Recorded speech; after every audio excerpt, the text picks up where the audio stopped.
It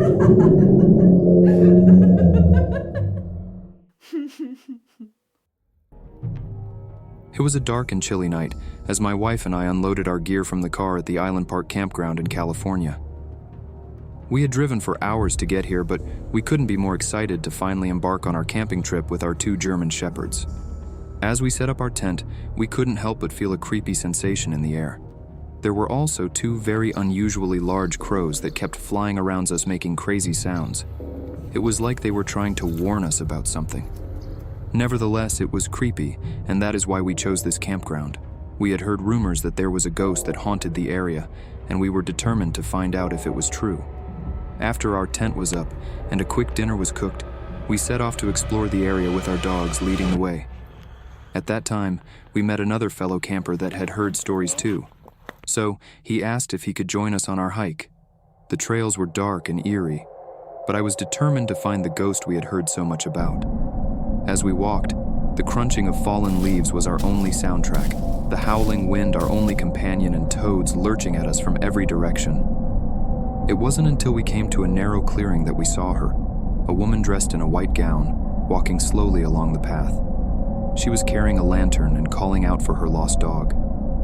Seeing her was enough for my wife to turn around and sprint back to the tent, but I was determined to get closer to the mysterious figure.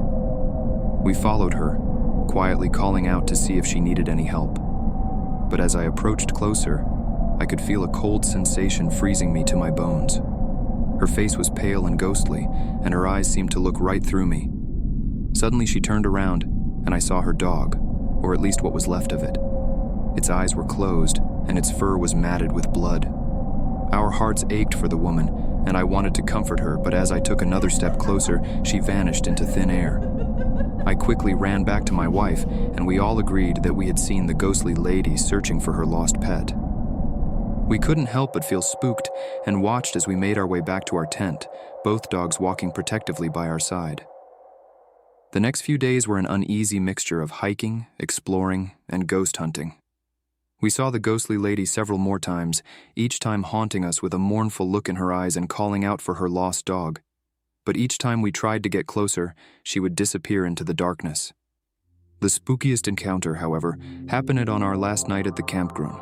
As we were preparing to turn in for the night, a strong gust of wind whipped through the trees, making the branches shudder and groan. Our dogs began to whimper and became on guard, then started barking wildly. We heard dragging like footsteps outside, moving slowly around our tent. Each of us assumed that it was one of us, sneaking around and trying to scare the other.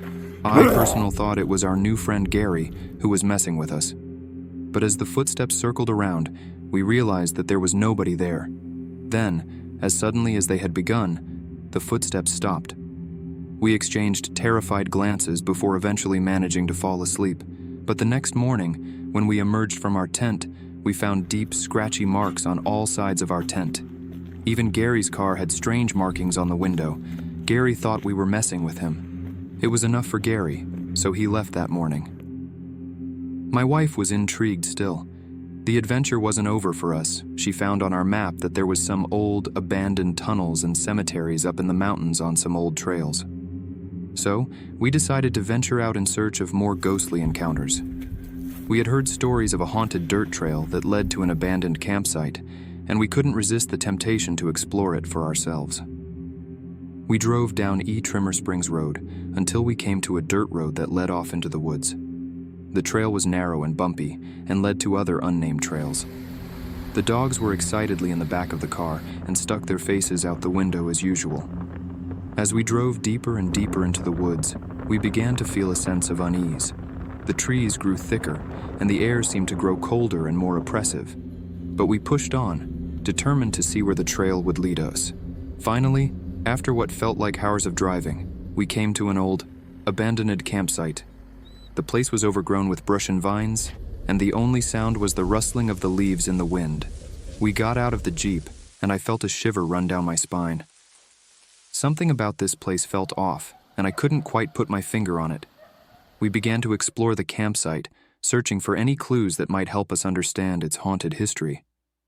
As we were poking around the old fire pit, we heard a sound that froze us both in our tracks. It was the faint sound of a woman's voice, singing softly in the distance. We followed the sound, and after a few minutes we came to an old rickety cabin. The door was slightly ajar, and we could see the flickering light of a candle through the crack. We exchanged nervous glances, but finally my wife mustered up the courage to push the door open. As we stepped inside, the smell of mold and rot hit us like a physical force. But that was nothing compared to what we saw next. Sitting on an old rocking chair in the corner of the room was a ghostly figure, the same woman we had seen on the trails the night before. She was still wearing her white gown, and her eyes were fixed on something in her lap. As we approached her, we could see that she was cradling a small, furry object, her lost dog. Tears were streaming down her face, and each sob she let out made the hairs on the back of our necks stand up. Without warning, the woman looked up at us, and we both felt as though we were frozen in place. Her eyes were soulless and empty, and we could see the same look of grief and despair that we had seen in her on the trails. But as quickly as it came, the feeling passed. We saw a hand, and Gary's head sticking out of a pot. The woman vanished into thin air, leaving us alone in the empty cabin. We then heard her saying, "You will make a great addition to my Christmas dinner," as she laughed. We then started hearing old Christmas music. Tara says, "Oh my God, is that Silent Night?" We couldn't explain what we had just seen and heard, but we both knew that this had been the most profound and eerie experience of our ghost hunting trip. We made our way back to our Jeep Quickie, with our dogs protectively by our side. As my wife and I, along with our two Fury companions, retreated from the abandoned cabin, we couldn't shake off the eerie feeling that still lingered in the air. The image of the ghostly woman cradling her lost dog, the Christmas music, and Gary's head in a pot. What did we witness? Suddenly, we heard a sound. It was the same voice of the woman we had seen, only this time it was different. It was distorted and sounded like a groan.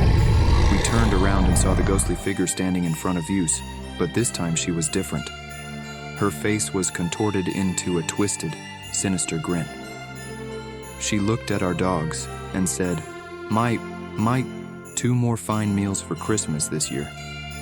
Our dogs growled at the ghost, and we could see that they were just as spooked as we were. We tried to back away slowly, but the ghostly figure advanced on us, her eyes now glowing an otherworldly red. We sprinted back towards the car, our hearts pounding in our chests and our dogs barking wildly behind us. I fumbled with the keys, trying to get the Jeep started as fast as possible, knowing that the ghostly lady was getting closer with each passing second. Finally, the Jeep roared to life and we sped off down the dirt road, leaving the ghostly figure behind. Even as we drove away, we could still feel her eyes burning into our backs.